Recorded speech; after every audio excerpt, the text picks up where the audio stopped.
Under Trump, border catch and release has dropped 99.99% from worst Biden month. You can't get much better than that. This statistic in particular is astounding. Border Patrol agents caught and immediately released 189,604 illegal aliens into the United States in December 2023 at the height of the Biden border crisis. But under President Trump, Border Patrol agents caught and released only 20 illegal aliens into the U.S. in the month of February. Thanks to President Trump, operational control of the border is becoming a reality, and the administration's historic enforcement measures are yielding huge results. Illegal aliens are finally getting the blunt message. If you cross the border illegally, you will be swiftly deported and never return to the United States of America. Efforts to arrest the criminal illegal alien invaders are continuing to ramp up. ICE Chicago arrested a Mexican national convicted of predatory sexual assault of a child in Cook County, Illinois.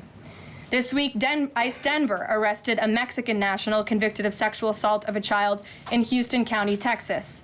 ICE Miami arrested a Nicaraguan convicted of aggravated battery in Hillsborough County, Florida. ICE Houston arrested a Salvadorian national convicted of attempted sexual assault of a child and escape in Dallas County, Texas. And ICE Chicago arrested a Mexican national convicted of aggravated sexual abuse of a minor in Illinois. Despite the Democrats' insane objections, President Trump will continue to embolden law enforcement officers to arrest dangerous legal alien criminals and keep our communities safe. And also thanks to President Trump's America First economic approach, investments continue to pour into our country.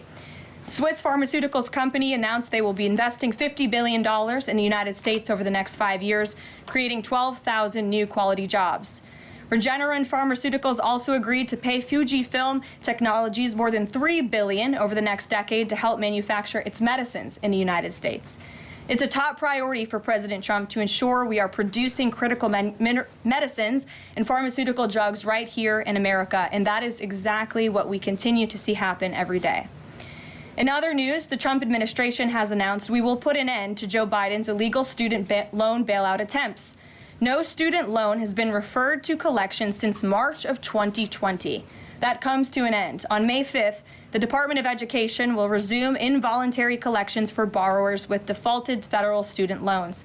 The student loan portfolio controlled by the federal government is nearly $1.6 trillion, but fewer than 4 out of 10 borrowers are in repayment. This is unsustainable, unfair, and a huge liability for American taxpayers. Debt cannot be wiped away. It just ends up getting transferred to others. So why should Americans who didn't go to college or went to college and responsibly paid back their loans pay for the student loans of other Americans? The Trump administration will never force taxpayers to pay student loan debts that don't belong to them. Student loan borrowers need clarity, and we're finally giving it to them. Borrowers will now be clearly expected to repay their loans, and those who default on their loan obligations will face involuntary collections. The government can and will collect defaulted federal student loan debt by withholding money from borrowers, tax refunds, federal pensions, and even their wages. America is $36 trillion in debt. We must get our fiscal house in order and restore common sense to our country. If you take out a loan, you have to pay it back. It's very simple. President Trump will not kick the can down the road anymore.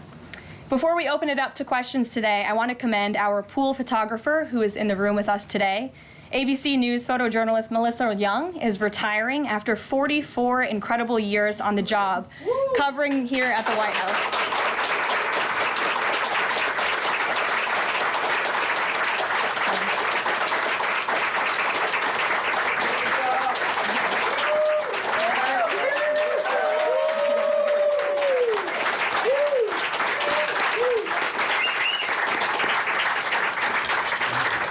Melissa, congratulations. You have the largest round of applause I've ever heard in this room. So there's something we can all agree on, and it's you've had an incredible career here covering the White House. So congratulations to you, and we hope you enjoy retirement.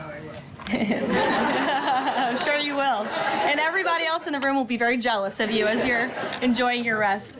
All right, let's get to it. We have an individual in our new media seat today. His name is Tim Pool. He's a political commentator and a media entrepreneur with millions of followers, a very big platform. Currently hosts Timcast IRL, a daily news and discussions show, and The Culture War, a weekly podcast exploring cultural and political issues.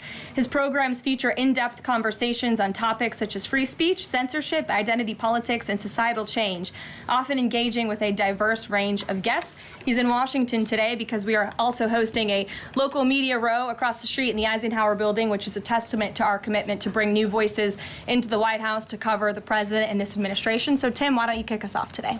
Yes.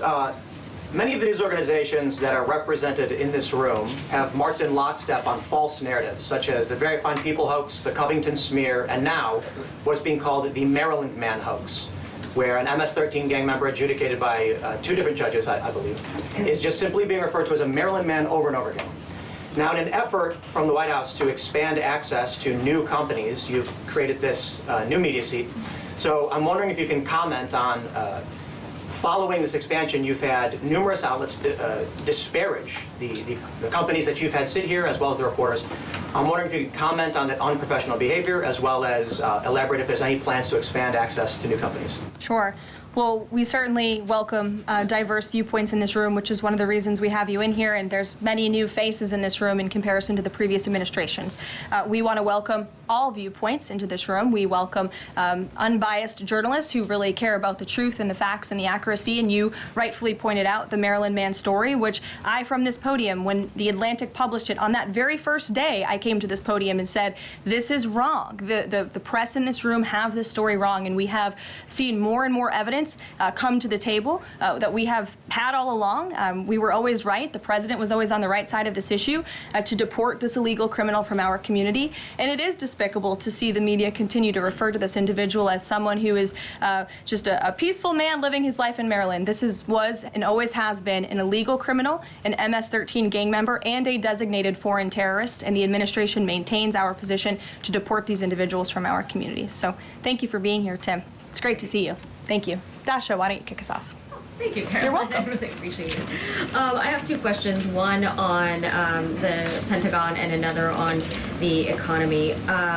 You said on Fox News that the entire Pentagon is working against Secretary Hegseth, but the people who were fired were Hegseth's own guys. So how do you square that, and what do you say to concerns that that's bad management? They were Pentagon employees who leaked against their boss to news agencies in this room, and it's been clear since day one from this administration that we are not going to tolerate individuals who leak to the mainstream media, particularly when it comes to sensitive information. And the Secretary of Defense is doing a tremendous job, and he is bringing monumental change to the Pentagon. And there's a lot of people in this city who reject monumental change, and I think, frankly, that's why we've seen a smear campaign against the Secretary of Defense since the moment that President Trump announced his nomination before the United States Senate.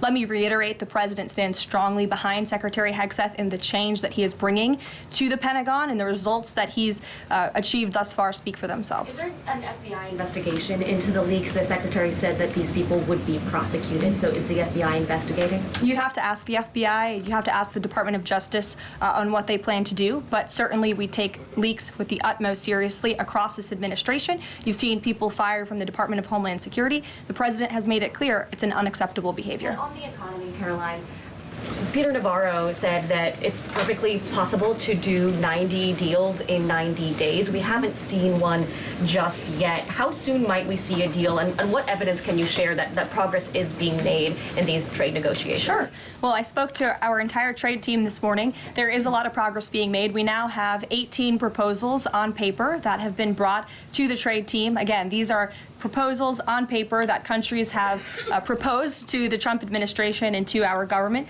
You have Secretary Bessent, Secretary Lutnick, Ambassador Greer, NEC Director Hassett, and Peter Navarro, the entire trade team, meeting with 34 countries this week alone.